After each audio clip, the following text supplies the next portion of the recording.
A cultura de algodão deveria ser motivo de orgulho para todo brasileiro. Para você ter uma noção, em 2024 nós vamos plantar quase 1,9 milhões de hectares. E o que significa o algodão?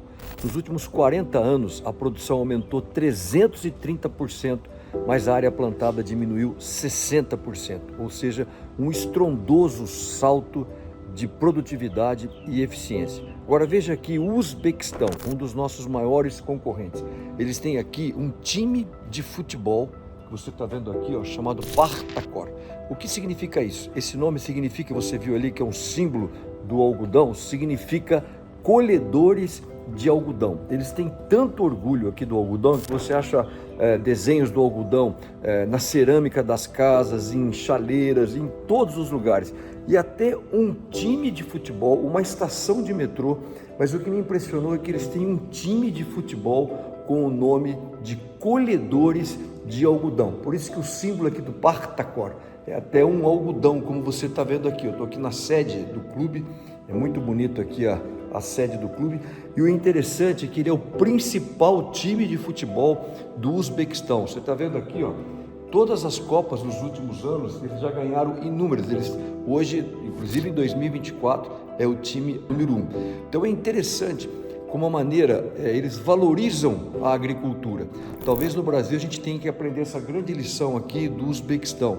Não basta apenas plantar bem, não basta apenas vender bem, mas nós temos que nos comunicar bem, a tal ponto que, como aqui no Uzbequistão, que é o 5º maior exportador de algodão, eles têm até um time de futebol. E sabe o que é interessante?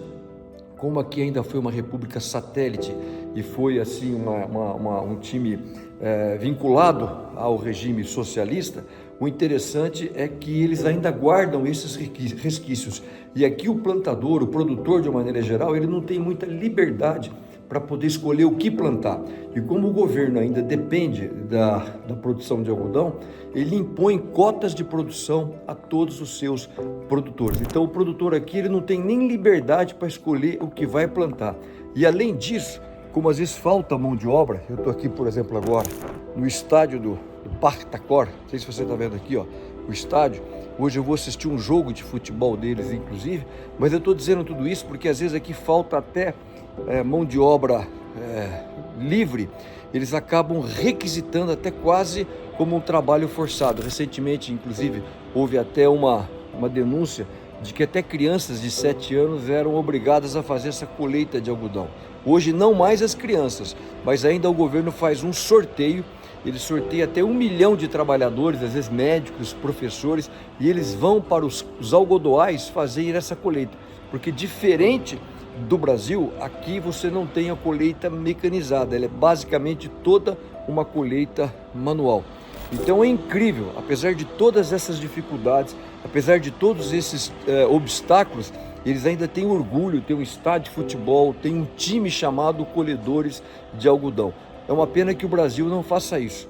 Pelo contrário, nós ainda passamos uma série de dificuldades. Para você ter uma noção, no Brasil hoje, em média, a gente está pagando 35% de impostos nas nossas roupas. Nos Estados Unidos, você paga 7,75%. Então é o momento do produtor brasileiro, do produtor de algodão, ter consciência do que se passa, inclusive com os nossos concorrentes, e iniciarmos uma luta de valorização do agro brasileiro.